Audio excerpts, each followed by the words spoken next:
Hey guys, it's me, Mary. I'm back again this week with my Raw vlog, my video blog for last night's Monday Night Raw. So let's just get straight to it. Highlights aside, other than the big announcement that Daniel Bryan is retiring from in-ring action for the WWE, which I'll get into in a couple of seconds. The only highlights of the show was basically the contract signing that opened the show between Brock, Dean, and Roman Reigns. Cat, stop. Sorry. And Brock picking up the table and throwing it at Roman Reigns and, like, whacking him right in the head. I laughed for about 5 minutes. I probably shouldn't have done that, but it was really funny. He's really being disregarded in this whole entire feud now. And Dean got straight in Lesnar's face, which was, again, cool. But he also got his ass kicked twice in the show. But whatever, it's just showing that he's crazy and he doesn't care if he gets hurt or not. Also, AJ, Miz, and Chris Jericho taking over the Miz TV, making it a highlight reel, and then them two going back at it. I don't know if it's going to go to WrestleMania, but it's a really, really good start feud for AJ in the WWE. Again, my cat, sorry. So let's get into it. Daniel Bryan retired at age 34 last night from the WWE and probably basically all of wrestling. They did a whole bunch of tests and he doesn't know if his brain is as healthy as it was from concussions. Concussions are a serious thing. And as much as this breaks everybody's heart, and we've talked about it the last 2 days on Busted Open, 2 to 4, Monday, Tuesdays, and Fridays on Sirius XM Rush 93. It's the best thing for him. You know what I mean? We don't want another Chris Benoit situation. And God, I mean, like, everybody said Chris Benoit was a really good guy and he was so nice, but, like, Daniel Bryan is probably one of the nicest people on the face of the earth. I had the pleasure of meeting him over the summer when he was at the studio promoting his book, and he was just so nice and he was so gracious. And I kind of met him the WrestleMania 30 press conference when he went on to win everything. And he was super gracious, and he couldn't believe that he was there, and he was very humble, and he seemed like he was at a place he couldn't deal with it, and that's why he deserved it. As everybody's been saying, that's why we loved him. He was us, you know. He proved that you didn't have to be the biggest guy. You could just, you know, he won everybody over. And I was just thinking about it earlier. One of my favorite matches is Daniel Bryan versus CM Punk at Over the Limit in 2012. I actually just watched it before I started doing this, and I didn't like Daniel Bryan. When I first started watching wrestling again, I didn't get him. I was totally into Punk, which I still am, but I didn't get him, and he won me over in that match. That match was fantastic. It was great, and it showed, you know, it was for the title.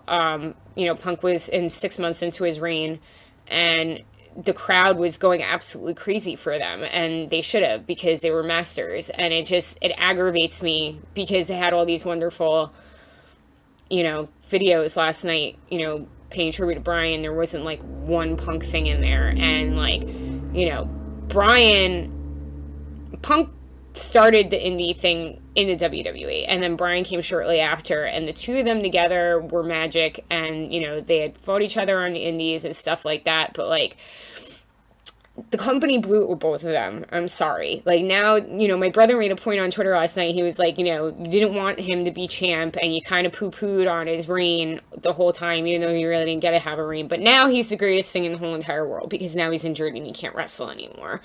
And, like, you know, Punk walking out, if that wouldn't have happened, Bryan would have never been in the matches that he was in at WrestleMania.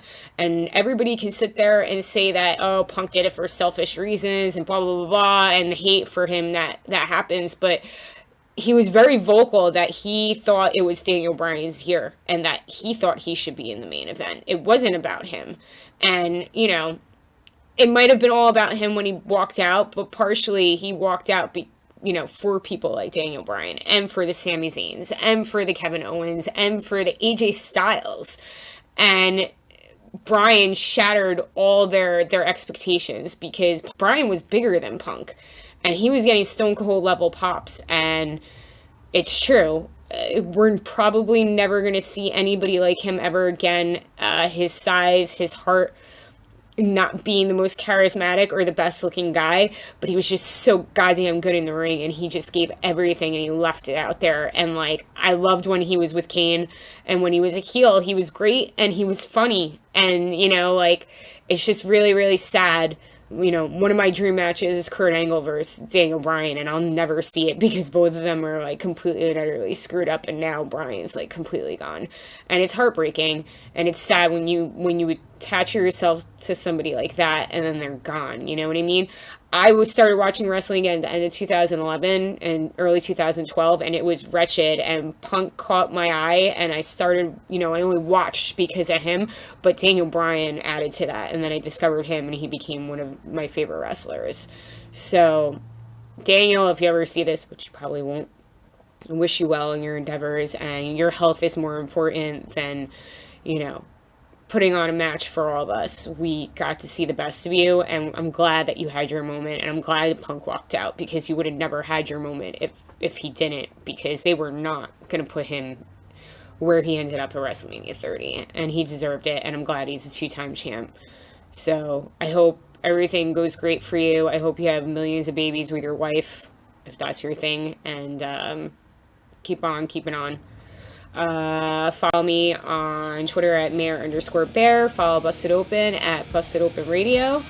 Follow us on Facebook. Follow us on Instagram. Follow us on YouTube. We got a whole bunch of stuff turned into Sirius XM 93 2 to 4 Monday, Tuesday, and Fridays for Busted Open. And until then, yes, see you next week. Lates.